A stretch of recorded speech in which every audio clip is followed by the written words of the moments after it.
প্রিয় ছাত্রছাত্রীরা 2026 ফোর্থ সেমিস্টারের জন্য একটা খুবই গুরুত্বপূর্ণ সমাকলন থেকে অঙ্ক দেখে নাও। তো এখানে 0 to π/2 integration √tan x plus √cot x dx।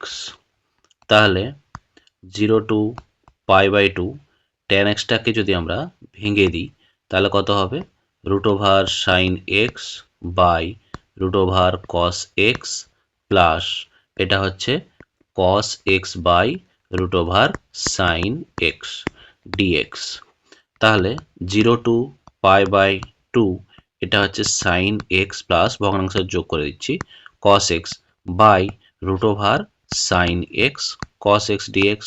তো এখানে আমরা যদি একটা নিচে sin x cos x আছে, একটা যদি আমরা এখানে 2 নিয়ে আসতে পারি, উপরে এটা sin x plus cos x যেমন আছে থাকছে, এখানে যদি আমরা একটা 2 নিয়ে আসি 2 sin x cos x, সেক্ষেত্রে ওপরেও একটা √2 মাল্টিপ্লাই করতে হবে। তাহলে √2টা আমি এখানে দিয়ে দিলাম। তাহলে এখানে কি হয়ে যাচ্ছে √2 0 to π/2 এইখানটা হয়ে যাচ্ছে sin x plus cos x dx by এইখানটা sin 2x হয়ে যাচ্ছে। আমি sin 2x যেমন করছি তেমনি এখানে আমি কি করছি, আচ্ছা এটা sin 2x পরের স্টেপে করছি sin 2x। তো √0 to π/2 এখানটা হয়ে যাচ্ছে sin x plus cos x integration sin x plus cos x dx by এখানে আমরা একটা 1 যোগ করব আর একটা 1 বিয়োগ করব, তাহলে এটা মাইনাস sin 2x এই ব্যাপারটা হয়ে গেল।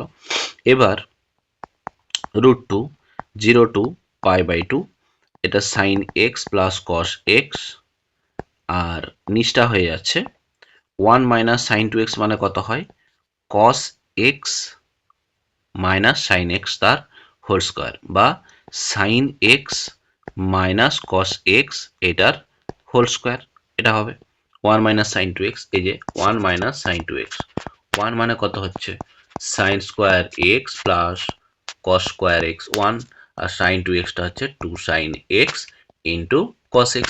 তাহলে এটা অ্যাপ্লাই করা হলো। এখানে ধরে নেব let sin x minus cos x এটা ইকুয়াল টু z। তাহলে sin x এর কত cos x আর cos x এর হচ্ছে মাইনাস sin x, তাহলে এটা প্লাস হয়ে গেল dx ইকুয়াল টু dz। তাহলে এখানে কি হয়ে যাচ্ছে, তাহলে ওপরটা আচ্ছা আমাদের এখানে লিমিটটাকেও চেঞ্জ করে নিতে হবে x আর z।